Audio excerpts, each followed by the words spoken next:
तो गाइस आज मैंने बनाई हलीम बिरयानी, तो मैं आपको दिखाती हूँ।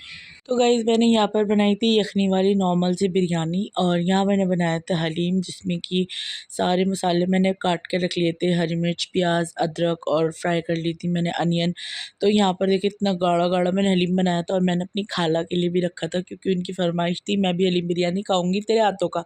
उसके बाद हो गई थी नेक्स्ट डे मॉर्निंग, और मैं सबसे पहले उठी हूँ, और उठकर मैं सबसे पहले नहाने के लिए गई हूँ क्योंकि मुझे फिर नहाने को नहीं मिलता, इसलिए बस जल्दी जल्दी से नहाई और हेड वॉश नहीं किया था मैंने। फिर मैं किचन में जैसी पहुंची, पता चला अहमद साहब पहले ही कचौरी ला कर रख चुके थे, तो नाश्ता बनाने में आसानी हो गई। और देसी घी लेकर आए थे तो मैं वो भी निकाल कर रख रही थी, इन्होंने फ्रिज में रख दिया था, तो एकदम से ना ये मतलब टाइट टाइट बर्फ़ जैसा हो गया था, तो मतलब इसलिए मैंने इसको डायरेक्टली ऐसे ही रख दिया, धीरे धीरे मेल्ट होता रहेगा, हो जाएगा। फिर मैंने पापा के लिए ऑमलेट बनाया, चाय भी तैयार थी, हम सब लोग नाश्ता कर चुके थे। उसके बाद नीचे सूट वाला आया था तो मैंने इसे ऊपर ही बुला लिया था, और मैं बुला ही लेती हूँ क्योंकि वो सूट वगैरह देख लेते हैं तो आंखों से तो थोड़ा समझ में आ जाता है। उसके बाद मैं बैठी हुई थी आराम से रेडी होके, इतने में आ गई खाला। खाला के लिए मैंने फटाफट से हलीम बिरयानी गरम करने रखी, और मैंने बनाया था क्या बनाया था, हाँ, हरी मिर्ची प्याज कीमा, तो मैंने ये भी बनाया था। और उसके बाद अब आप लोग सोच रहे होंगे मैं इतनी देर से कर क्या रही हूँ। यार मैं इतनी देर से ना इसको बस हलीम को चला ही रही थी, और हलीम जो है ना जम चुका था, तो बस इसको ना मैं अच्छे से वो कर रही थी। और मेरी काफ़ी बार रेसिपी डली हुई है हलीम की भी, बिरयानी की भी। और बाकी आप मेरा नाम लिखकर सर्च करोगे अलीशा ताज अहमद बिरयानी रेसिपी या फिर हलीम रेसिपी, तो शायद मेरे ख़्याल में मैंने 1 से 2 बार या 3 बार मैंने डाल रखी हैं, ज़्यादा से ज़्यादा तो मैंने डाल ही रखी है। फटाफट से फिर हमने लगाया खाना, और शाम को तो देग बनवाई थी मैंने, इस वजह से खाना मैंने घर में नहीं बनाया, और मैं अपनी खाला वगैरह और अम्मी को लेकर के बाहर निकल गई। मैंने कहा चलो आओ तुम्हें थोड़ा घुमा कर लाती हूँ, और मुझे सैलॉन भी जाना था अपने किसी काम से, तो इन लोगों के थ्रू मैं चली गई, और मेरे थ्रू इन लोगों का भी काम हो गया।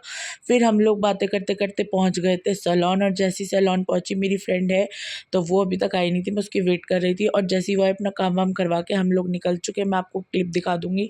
और उसके बाद हो गई थी next day morning. Hi guys, अस्सलाम वालेकुम। नेक्स्ट डे हो चुका है, बस मैंने चेंज कर लिए कपड़े और कुछ नहीं, अभी जा रही हूँ फ्रेश होने के लिए।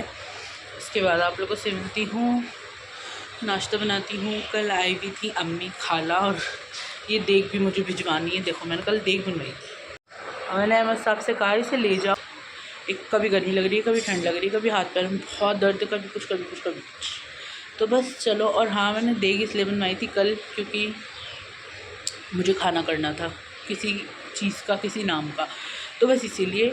और कल अम्मी और खाला भी आई हुई थी मेरी, तो उनकी छोटी सी क्लिप है वो मैं आपको दिखा दूँगी। और उनको मैं सैलॉन भी लेके गई थी थोड़ा सा हेयर कटिंग दिलाने के लिए, क्योंकि जो सैलॉन है यहाँ पे वो मेरी बहुत ही अच्छी दोस्त हैं, तो उनके पास लेके गई थी मैं।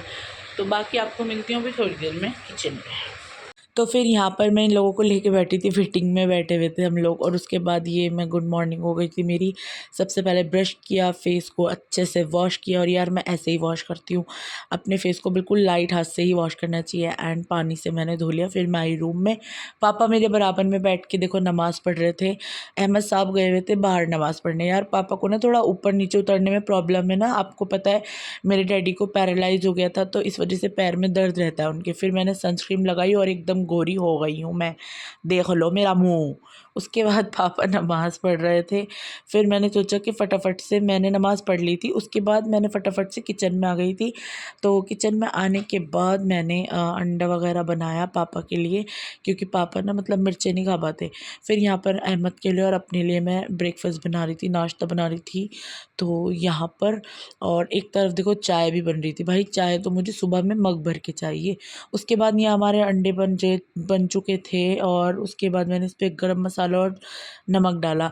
पापा का भी नाश्ता यहाँ ऑलमोस्ट तैयार था, हमारा भी तैयार था, और चाय भी तैयार थी, और मेरे पापा जा रहे थे। पापा जा रहे हैं घर अपने।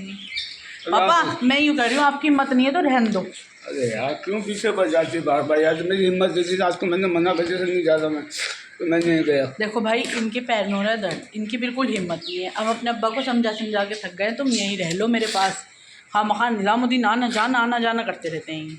कभी कभी गाइस इतना घर भर जाता है कि घर बहुत ही अच्छा लगता है, और कभी कभी बिल्कुल घर खाली हो जाता है। चलो कोई बात नहीं, इंशाल्लाह फिर आएंगे मम्मी पापा मिलने के लिए, इंशाल्लाह दोबारा। तब मैं आपसे मिलवाऊँगी। अभी तो चले गए हैं अम्मी भी, पापा भी, खाला भी मेरी, सब चले गए थे। खाला और अम्मी तो रात को ही चले गए थे। पापा की तबीयत ठीक नहीं थी तो मैंने पापा को यहीं रोक लिया था। अभी भी ठीक नहीं थी, अभी भी देख रहा हूँ कितनी बहस की है मैंने कहा पापा रुक जाओ, रहने दो, मत जाओ। नहीं बेटे मैं जा रहा हूँ, बहुत दिन हो गए, बस बहुत दिन, 2 दिन भी नहीं हुए यार, कल आए और आज चले गए, बहुत दिन हुए चलो कोई बात नहीं। अब मैंने करनी है घर की सफाई। पर सबसे पहले मैं किचन में जाऊँगी, बर्तन धोऊँगी। एमा साहब ने सामान भेजा है, ज़रा वो भी तो देखूँ। अच्छा, एमा जी ने भेजे हैं दही, चावल और क्या भेजा है, आलू, प्याज, हरी मिर्ची, हरा धनिया, चाय की पत्ती। अरे यार देखो, मैंने उनसे बोला था कि तेल ख़त्म हो गया फॉर्चून सरसों का, और उन्होंने पनघट का तेल भेज दिया, घी। हम पराठे बनाते हैं यार घी में, बहुत बढ़िया बनता है। सारा काम वाम निपटा के मैं सो के उठी तो मैंने थोड़ी सी अपने लिए वेज नूडल्स ये बनाई, मैगी, और पानी पिया। और सो के उठने के बाद यार कुछ खा लो एकदम चटपटा सा, और मिर्ची तो मेरे से बहुत ज़्यादा डल गई थी। चलिए मिलती हूँ मैं आपसे नेक्स्ट व्लॉग में, तब तक के लिए बाय।